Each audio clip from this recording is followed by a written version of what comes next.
Zach, we're talking with Coach Ars. The deep ball this year, it seems like it's something that's really clicked. And I know at times, I mean, it seems like it has made it look a little easier than it actually is at times this year due to the rhythm, chemistry, whatever it is. But why has that worked so well for you guys this year? Yeah, well, we worked on it a lot in the offseason, and I know Brett, that was a major focus. So through spring, through summer, he was determined to be more consistent with his deep ball, and obviously adding Ced Wilson to the mix is a nice deep ball threat. But yeah, just overall reps, I would say, for Brett. He's really put in some work and some time at throwing a little bit softer ball and putting it in spots where our guys can make plays. What does that kind of mean? I guess throwing that softer ball. I mean, you look at some of those throws up there, and they're some of them are pretty darn pretty, I guess.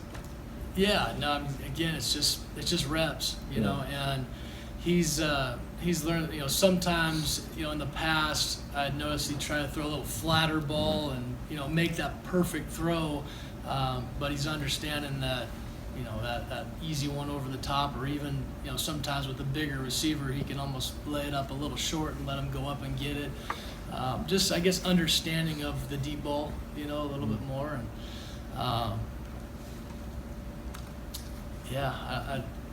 other than that, I don't know. Is that something Coach Ars has said that you complimented your work with him? Is that something that you've tried to? Yeah, I know even when I came in here to Boise and just talking with Brett initially, and just seeing what he really wanted and what he felt like he could get a lot better at, and that was one of the topics that came up. So, again, through the summer, through the spring, when we were able to actually work with him a little bit more in the spring, and he just made a concerted effort to kind of feel that out. And whether it's one-on-ones in practice, and we're working on some takes or some nines or whatever that is, just talking them through, hey, this is a good opportunity to throw a back shoulder, or hey, let's put that a little higher. Just feeling some different scenarios out.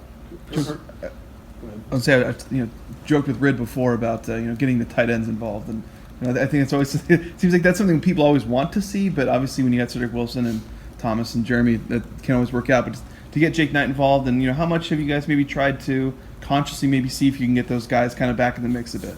Yeah, the big play that Jake made at the end of the game with that in route, in traffic, and drop 8. I mean, that was a huge play for him, huge confidence booster, and just to see him catch that thing in the middle and then take off and run like he did and show some good athleticism, I guess just proves the work that he's put into, and he's got a ton of confidence in himself, and he may not get targeted a ton, but again, I think all of our guys are ready for those opportunities to make plays, and it was exciting to see him make some plays. But definitely with as much personnel as we use, and whether it's 10 personnel, 11, 12, or heavy sets with our tight ends, then we want to try to mix the ball up and target different guys, and so teams can't clue into one guy.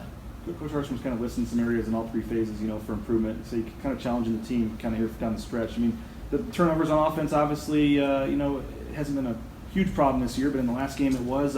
With the 2 days off, kind of a mini bye almost, is this kind of a time to kind of flip that switch for the stretch run here and challenge these guys that even though you're 7-0, there's obviously a lot of areas for improvement? For sure. We're looking at it as a new season, a fresh season, and a good challenge for our guys to step up and really take that ball leverage and ball security to a new level. We're looking to revamp practices in different ways, just to overemphasize that. And obviously it showed up in this last game, and I think without those turnovers, it could have been a different ball game. But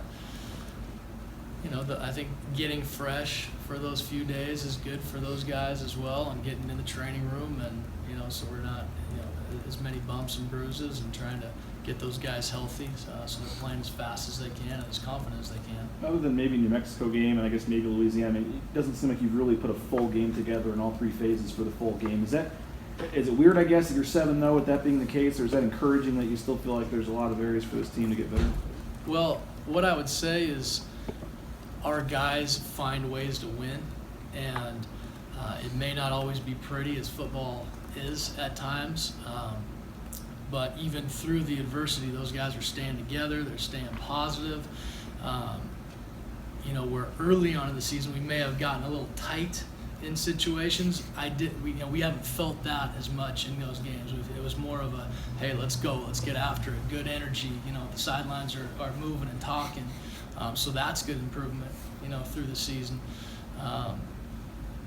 But obviously you want to play that perfect game, in every game, and different things come up in different games, and we just again got to be able to handle that adversity positively and come out with those W's at the end of the game. But ideally, we want to be able to finish games and be able to put our foot on the gas and keep going through all the way through the game and take advantage of our opportunities and score in the red zone and moving chains and all that fun stuff. So.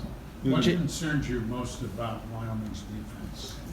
It's a run-stop defense. They'll get up on you and try to use those safeties and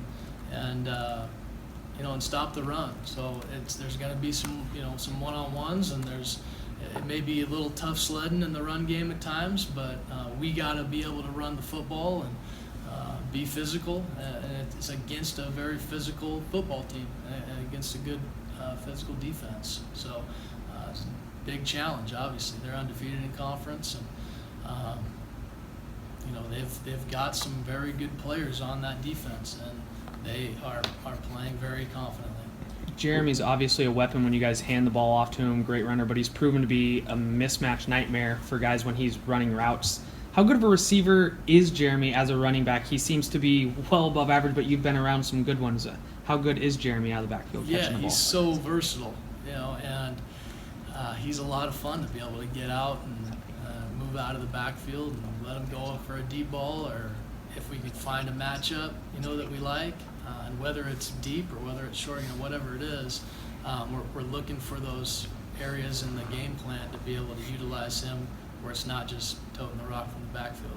How cool is it to see a kid, Sean Monster came in with like 4 career catches for 50 yards, and then against BYU he has 5 for 82, and obviously he's kind of had to wait for some opportunities, but I guess how cool is it to see, a kid like that get that type of production? Yeah, it's a lot of fun, and I think it shows the growth, in that room, and Coach Adams does a great job with those guys, and it's not always easy being a wide receiver, a guy that wants the ball and has that confidence about him, but maybe he isn't playing as much or he's not getting targeted, but it's tough at times for those guys to stay positive, and Coach Adams has done a great job in that room, and those guys have done a great job in that room to keep everything, in that team mindset, and hey, here we're building together, you're going to get an opportunity, just stay patient, and so it's awesome to see Sean step up and catch that early, take over the top on 3rd down, which was huge for us,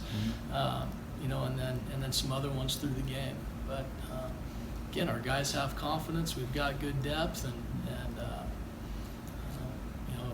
the mindset and the chemistry on the team is, hey, we're here to win football games. It's not about the stats. I don't know how much time you get to spend or chat with Sean or anything like that, but what does he kind of bring to that position? I know you get there's some talented guys out there in front of him maybe, but what does he kind of bring to that position? I guess he's very well-rounded.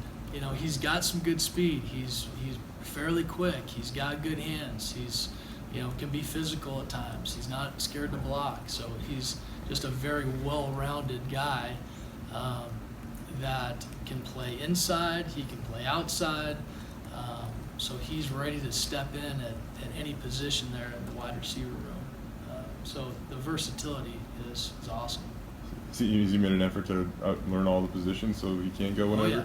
Oh yeah, and that's another part of it, being a smart football player and a smart kid. And, it's not always easy with the different positions and the different terminology and hey, running this route, different concepts, the signals. It's tough, and he's done a great job of learning it and taking advantage of his opportunities. because Wyoming's been so focused on stopping the run, has that been part of the reason they've been susceptible a bit to the pass? I mean, they give them about 300 a game through the air. Yeah. No, I mean that's their philosophy. That's their style of football, and it's been successful for them. And I don't think they're really worried about the passing yards. It's winning football games, and they feel like stopping the run is going to help do that, and they've been successful with it. So, I guess just that defensive philosophy from the head coach and the defensive coordinator, it's what their guys believe in, and that's what they're going to hang their hat on.